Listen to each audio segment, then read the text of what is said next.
नमस्कार, माझं नाव मीनाक्षी दीपक शिंगडे। मी राष्ट्रवादी महिला काँग्रेसची जिल्हाध्यक्ष आहे। देशामध्ये 50% ही संख्या महिलांची आहे, परंतु ती सुरक्षित नाही। स्त्रियांवर होणारे अन्याय, अत्याचार, बलात्कार अशा घटना समाजातील काही बुद्धिभ्रष्ट झालेल्या नराधमाकडून होत आहे। आजची स्त्री ही पुरुषांच्या खांद्याला खांदा लावून प्रत्येक क्षेत्रामध्ये उत्तम प्रकारे कामगिरी करत आहे, तरी देखील तिला अन्याय, अत्याचार हा सहन करावा लागत आहे। कोल्हापूरमध्ये 10 वर्षाच्या मुलीवर बलात्कार झाला आणि तिची हत्या करण्यात आली। कोलकाता या ठिकाणी डॉक्टर मोमिता यांच्यावर बलात्कार करण्यात आला आणि त्यांची हत्या झाली। लातूर या ठिकाणी औसा येथील भादा या ठिकाणी 70 वर्षाच्या महिलेवर बलात्कार झाला आणि त्यांची हत्या करण्यात आली।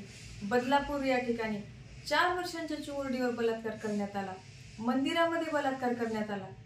अशा कितीतरी घटना आहेत। 2022 मध्ये 7084 एवढे बलात्कार झालेले आहेत आणि 2023 मध्ये 7521 एवढे बलात्काराची नोंद पोलीस स्टेशनला आहे। ही फक्त नोंद आहे आणि नोंद नसलेल्या अशा कितीतरी घटना आहेत। अशा घटना प्रत्येक जिल्ह्यामध्ये, प्रत्येक तालुक्यामध्ये दर तासाला घडत आहेत। यावर कुठेतरी कडक कारवाई झाली पाहिजे। महिला जर का सुरक्षित करायची असेल तर अशा नराधमांना की नाही भर चौकामध्ये फाशी दिली पाहिजे। अशा नराधमांना भर चौकामध्ये जाळलं पाहिजे। अशा या नराधमांना जे कोणी मदत करतात ना, जे कोणी पाठीशी घालतात, त्यांच्यावर देखील कडक कारवाई झाली पाहिजे। त्यांना सह आरोपी म्हणून त्यांच्यावर कारवाई झाली पाहिजे। तर अशा ज्या घटना घडतात तेव्हा लवकरात लवकर अशा नराधमांना शिक्षा झाली पाहिजे।